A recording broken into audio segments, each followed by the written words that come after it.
আমি তিনবার অভিযোগ দিলাম, আপনার কাছে বিচার পাইলাম না। এবার যদি আপনি বিচার না করেন, আমি আল্লাহর কাছে বিচার দেব। কার কাছে বিচার দেব? আল্লাহর কাছে বিচার দেব। পাখি কয়, সুলাইমান নবী বললেন, ঠিক আছে যাও, আজকের বিচার হবে ওর কঠিন বিচার। সুবহানাল্লাহ বলেন, আজকে একটা কঠিন বিচার ওর হবে। ওই লোকটি বাড়িতে চলে গেল, পাখিও বাড়িতে চলে গেল।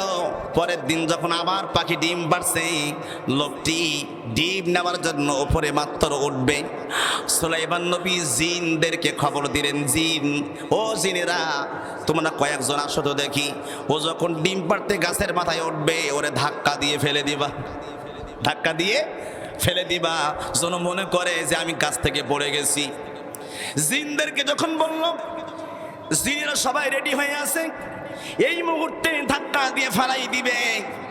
কিন্তু হঠাৎ করে যখন গাছের মাথায় উঠবে, সঙ্গে সঙ্গে জিন রেডি হয়ে আছে, ধাক্কা দিয়ে ফালাই দেবে।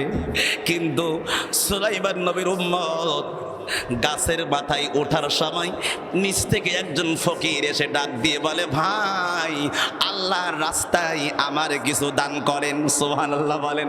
সঙ্গে সঙ্গে লোকটি ডিম পাড়া বাদ দিয়ে লোকটি সঙ্গে সঙ্গে ওই অসহায় ব্যক্তিকে সাহায্যের হাত বাড়িয়ে দিলেন।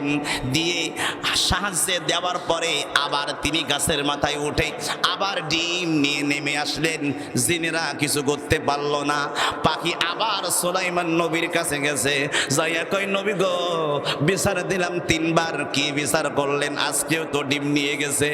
সঙ্গে সঙ্গে সুলাইমান নবী ডাক দিয়ে বলে, কি ব্যাপার? জিনদের খবর দাও। জিনদের খবর দিছে, কি ব্যাপার? তোমাদের দায়িত্ব দিয়েছিলাম, দায়িত্ব কি পালন করো নাই? বলে, হুজুর পালন করতে তো গেছিলাম, কিন্তু লোকটা যখন গাছের মাথায় উঠবে ডিম নেওয়ার জন্য, হঠাৎ করে একটা ভিক্ষুক আসলো সাহায্য নেওয়ার জন্য। আর আমি সাহায্য, ওই লোকটি গাছের ডিম না নিয়ে সঙ্গে সঙ্গে ভিক্ষুককে কয়টা ভিক্ষা দিছে। এই ভিক্ষা দেওয়ার কারণে, আল্লাহর রাস্তায় খরচ করার কারণে আমি তাকে ধাক্কা দিতে পারি না। সুলাইমান নবী বললেন, ওর দান ওকে বাঁচিয়ে দিয়েছে। সুবহানাল্লাহ বলেন, ওর দান ওকে বাঁচিয়ে দিয়েছে। তাহলে আল্লাহর রাস্তায় খরচ করলে বিপদ থেকে বাঁচাই কে?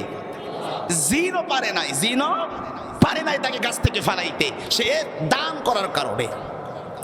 এজন্য মুসলিম করলাম, আমি যে গল্পটা, যে সুন্দর কাহিনীটা বললাম, এখান থেকে আপনাদেরকে বুঝে নিতে হবে, আল্লাহর রাস্তায় খরচ করলে সম্পদ বাড়াই দেয় কে? বিপদ দূর করে দেয় কে?